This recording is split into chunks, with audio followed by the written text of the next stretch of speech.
Okay, everybody. So I wanted to make sure that I made one of these tier ranking videos, and I wanted to make it early when I started this channel, just because I have loved watching them. I've found them very helpful myself when other people do them. So to those of you that make these, thank you for putting them out there because it was really helpful in starting with my own journey and starting with Stephen King.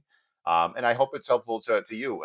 Some of them, as I've been reading, I've just been interested in terms of what people's opinions are. I always love going to some of these channels, especially after I finish a book just to see what people think. And a lot of people's opinions are all over the place, which is great. I have found that some of the books that I really love here are books that a lot of people maybe thought was middle of the road, or some people thought was middle of the road, or not very good, and vice versa. There's some that we've just really agreed on. And yeah, so what I would love is for you guys to comment on here. Let me know if you think I'm crazy with some of the things that I put on this tier ranking list. I am 2 years into reading consistently. So these are all of the Stephen King books that I've read so far. It is actually a unique one to where I'm going to go back and reread the whole thing because when I started reading, maybe back in 2018, when I picked up a book for the first time in my adult life and really gave it a shot, it was it. And there was just a lot of other things going on in my life to where once I got to 600, page 600, for whatever reason, I just stopped reading and was doing other things with my free time at that period of time. But it was the first book that I picked up to where it was a page turner. I couldn't put it down for a while. And before with me, books were really difficult, to sit there and actually read. My mind would wander. I'd read a few paragraphs and then wonder what I was even doing. you know, I had no idea what I was reading, and so I just could never get into it. And so I would just stick to movies. And now it's the opposite because I love these books so much. Now when I watch movies, they don't really open up, my mind the same way that a book does, or it doesn't just like it doesn't hit like whatever books are doing to me because I kind of crave sitting down and reading now as opposed to other things. And so what I'm going to do here today is I'm going to start with the first 15 books that I've read, and then what I'm going to do as time goes on is I'll do more of these tier rankings as I read more of these Stephen King books. But you're also going to find that I'm going to rank these books separately. And then I'm going to rank other fiction books that are out there. Also, some nonfictions. I'll do nonfiction as long as it's telling a story. Like, for instance, I just finished Into Thin Air, which is about the Mount Everest disaster in 1996, and that was tremendous. And I think that anybody who likes fiction is going to look like a book like that. But today, since we're sticking to Stephen King, we're sticking to these tier rankings. If you've never seen these rankings before, it goes from the top all the way down to the bottom. So from the Man in Black fled across the desert and the gunslinger followed.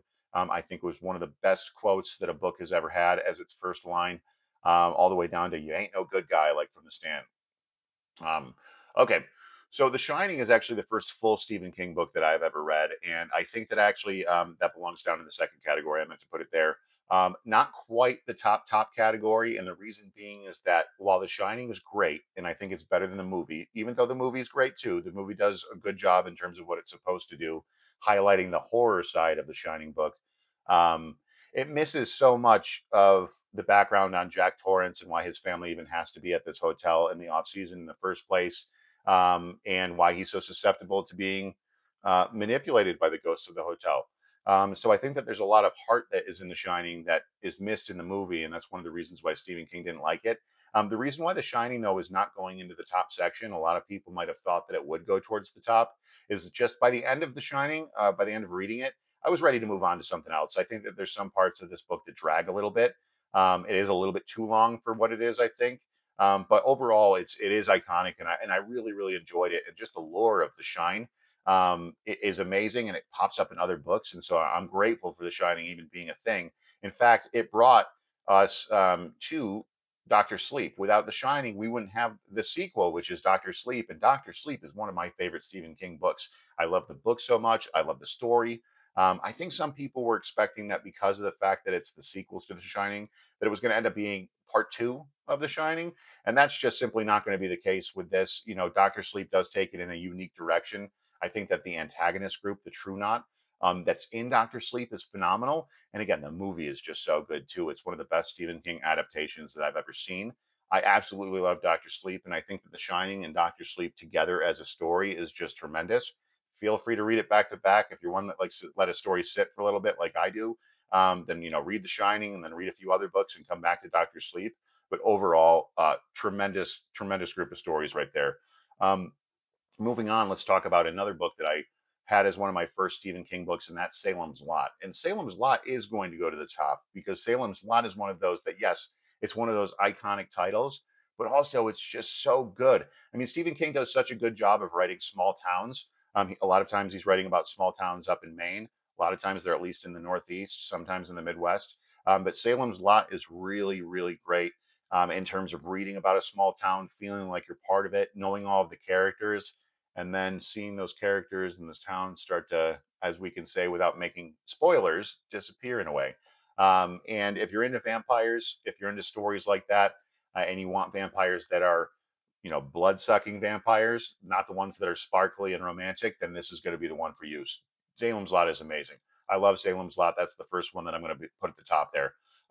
Pet Cemetery. This is going to be another one that goes straight to the top, and it actually beats out Salem's Lot, and that's because Pet Cemetery is the I'm not going to say scariest because I wasn't scared, but it is the best horror novel that Stephen King has put out because it gives you the real creepy crawlies, right? Like my skin was crawling.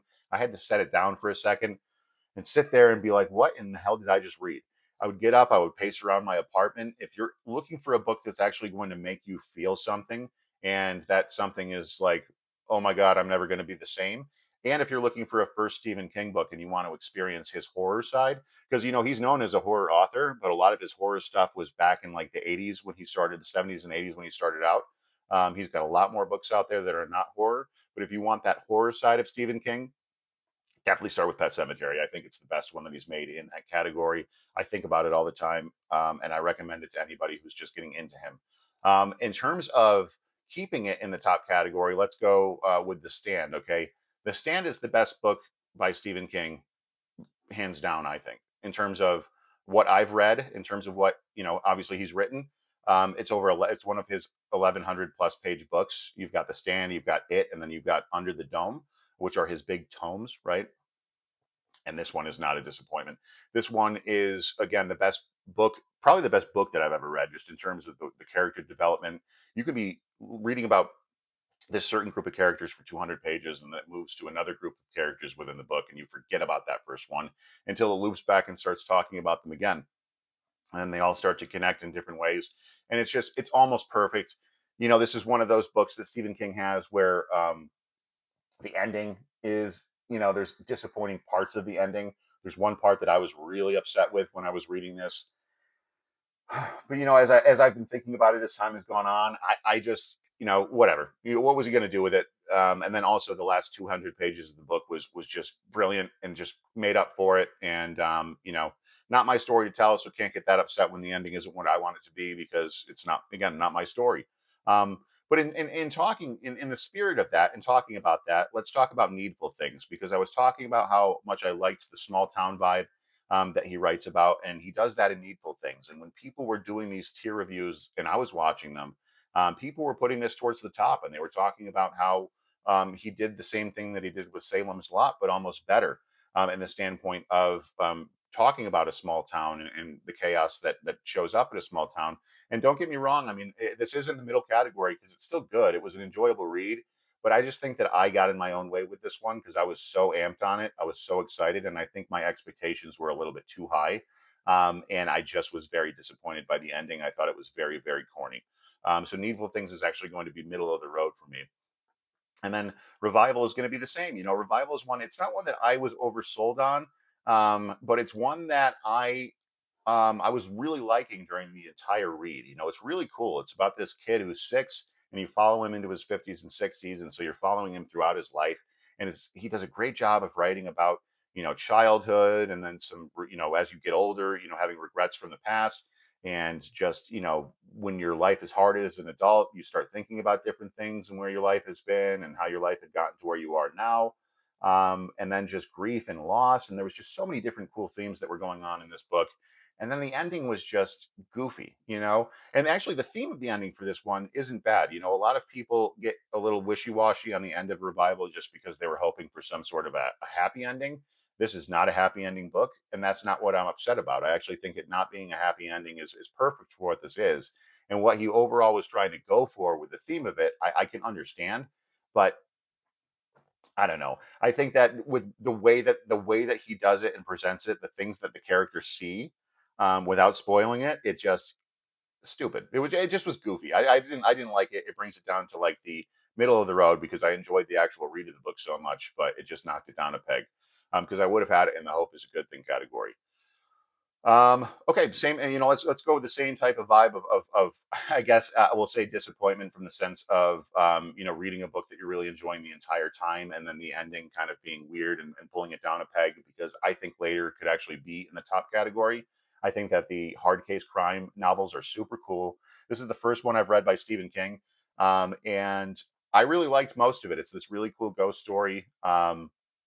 Really, really cool ghost story, really cool crime story, all tied into one. Like, how could you miss with that? But there's just this really, really sick part at the end that didn't need to be there. It's like a reveal for one of the characters, and it's just really gross. But I put it in the hope is a good thing category because I have Joyland, which is another one of his hard case crimes, and I'm going to go, read Joyland in the next couple of books here, and I'm hopeful that's going to be really awesome because most of later was, and I think that there's a third one that's out there as well that I'm going to pick up eventually too.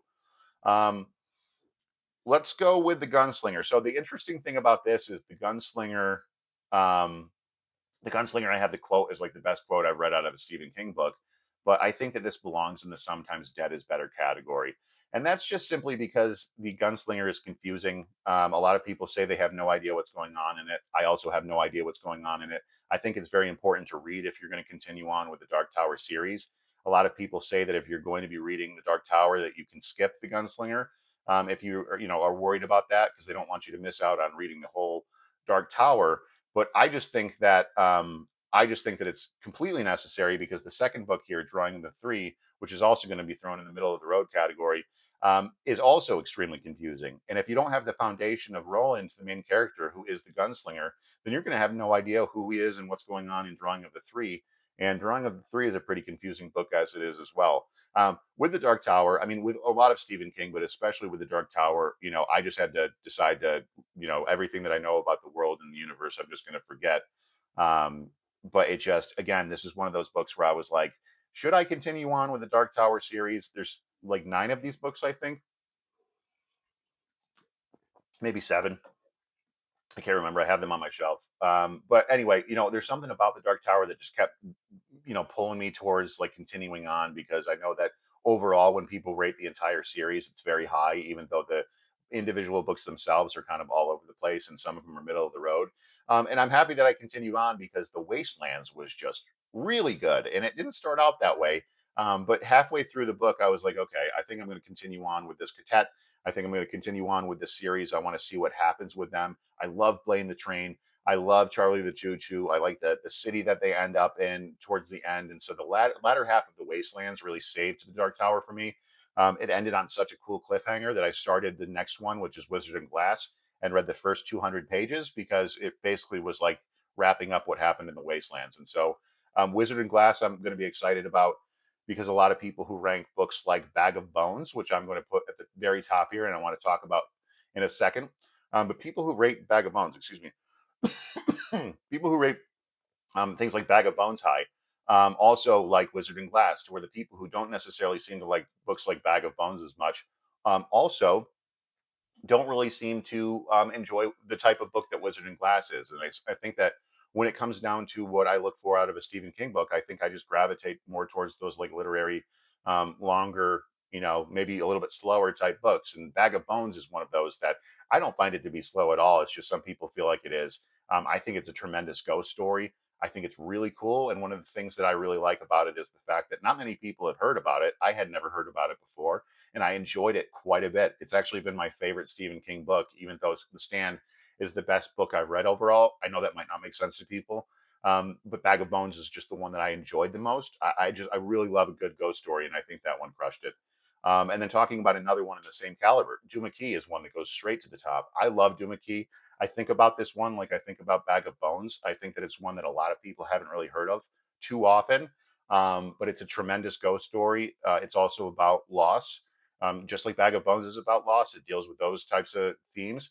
And then Duma Key is just all about how your life might seem like it's over, and then you can find a new direction in it. And find new purpose in it. And it's also based in the Florida Keys, which is super cool because a lot of times these books are based in little towns in Maine.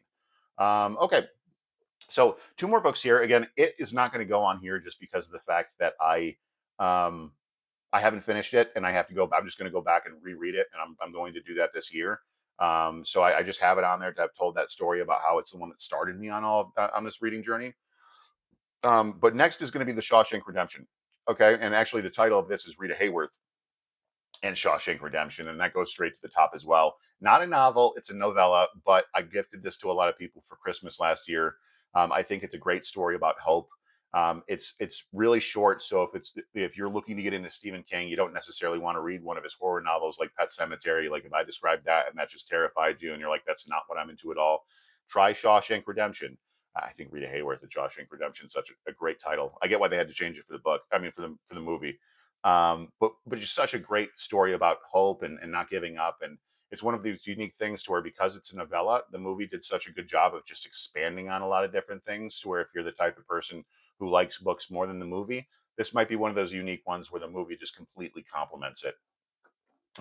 Okay, and then The Long Walk. I was reading this because the movie had come out last summer around August, and I was very excited for that. So I knocked out the book before I finished or before I went to go see the movie with my cousins. And I really did like it. It's one of those things to where I think that this is more of a short story, just a little bit of a longer short story. They now label it as a novel. But the way it reads, it's very short story-ish. And sometimes the problem that I have with short stories is I really enjoy them and they end too soon. And The Long Walk is literally about this competition. It's in a dystopian era, and it's about these young men who are in this competition to where they have to do this long walk, right? Um, and that's great. The dialogue and the camaraderie and everything is super cool. Stephen King really writes this well. It's just I feel like this could have been a longer novel. I would have loved to see how they got to this era, like what happened, and then the book just kind of ends, and you're not given any of that. And this might just be one of those things that I'm just a little disappointed by it. But again, it's a really good book. I think it's definitely worth a read. But that's it. Those are the Stephen King books I've read so far. That's where I have them in the rankings. Please leave comments. Let me know what you think about what I think about these books. Let me know what you think about them. And then if I got anything, completely off, again, they're all our opinions, right? So nothing's really wrong or right. But I'm curious to see what people think about these. And then as I add more to, my finish line, like once I finish more of these Stephen King books, I'm going to keep adding to these. And then I'm just going to do rankings and everything on other novels that I read as well. So I appreciate y'all being here. Please subscribe and don't feel free to leave me comments. Thanks.